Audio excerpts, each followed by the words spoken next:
d'abord, merci d'être avec nous Marie et Tiffaine. Le thème du jour, les inscriptions au concours de CPE. Première question Marie, avez-vous toujours voulu devenir CPE? Pas du tout. Pas du tout? Expliquez-moi. Alors moi je suis en reconversion professionnelle. J'ai arrêté mes études assez tôt, en seconde à 18 ans, après 2 redoublements. Je me suis formée après avec des formations pour adultes qui m'ont permis d'avoir l'équivalence bac. Mais j'ai besoin de redonner du sens un petit peu à mon travail. J'ai été dans l'animation, l'éducation populaire, voilà. Et j'ai eu besoin d'un retour un petit peu à ça, travailler avec les jeunes et puis pouvoir les aider un petit peu là où moi j'ai pas été aidée. Et vous Tiffaine, même question, avez-vous toujours voulu devenir CPE? Avez-vous une anecdote à nous raconter? Alors malheureusement non. À la base je voulais être enseignant en histoire-géographie, donc j'ai fait ma licence d'histoire à l'université de Grenoble. Par la suite, lors du stage obligatoire en fait en 2e année de licence, j'ai suivi des enseignants du second degré, mais il me manquait quelque chose. Et en fait j'ai découvert finalement, dans un stade de désespérance totale, la vie scolaire avec le métier de CPE. Et je m'y suis vraiment accroché, je m'y suis plu. J'ai trouvé que c'était un métier qui était vraiment passionnant, chaque jour est différent. Il n'y a pas vraiment de rythme en fait de la journée. Vraiment chaque journée peut être complètement différente et être rythmée par divers événements qui sont vraiment variés, qui dépendent même d'un établissement, qui peuvent varier d'un établissement à un autre. Donc du coup, deuxième question, qu'est-ce que ça vous fait d'être aussi proche du concours? De toute façon, maintenant, chaque jour qui passe vous rapproche un peu plus vers ce sésame. Donc Tiffaine, qu'est-ce que ça vous fait à vous? Bah écoutez, il faut, il faut y passer. Ça va être un moment qui va en fait fièrement confirmer nos acquis après 2 ans d'études. Ça va être un moment qui est compliqué, ça on le sait, mais c'est comme n'importe quel concours de recrutement. Vous êtes serein? Voilà, quand même assez serein.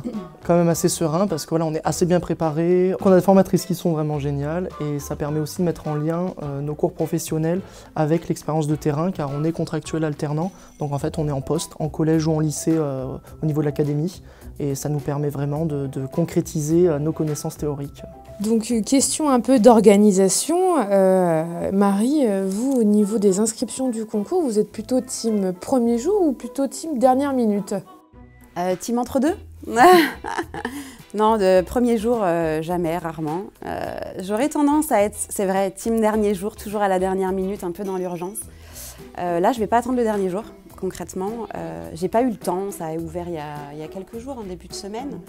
Je pense finaliser mon inscription ce week-end. Parfait. Et vous, Tiffaine, alors? Alors, l'inscription en elle-même le premier jour, mais les pièces justificatives entre deux. Donc Tiffaine, maintenant que vous êtes inscrit, ou du moins en passe de l'être très prochainement, est-ce que vous avez des conseils ou des petits tips sur la préparation de ce concours? Pour tout ce qui est révision, il faut vraiment faire des fiches thématiques sur les grands thèmes de l'école, donc par exemple l'éducation et la citoyenneté, laïcité, le climat scolaire. Enfin, il fait déjà beaucoup de thèmes. Il y en a tellement d'autres. Il y en a une bonne quinzaine. Parce que le CPE, c'est également un petit peu le référent légal de l'établissement, donc avoir également vraiment les lois, les circulaires qui peuvent être changeantes en plus ou au contraire qui s'approfondissent suivant la politique qui est menée. Il faut vraiment en fait être à jour de tout, avoir une veille documentaire. C'est vraiment ça, on insiste vraiment sur avoir une veille documentaire sur ce qui sort et ce qui est publié par le ministère, les rectorats, parce qu'il y a également les circulaires académiques.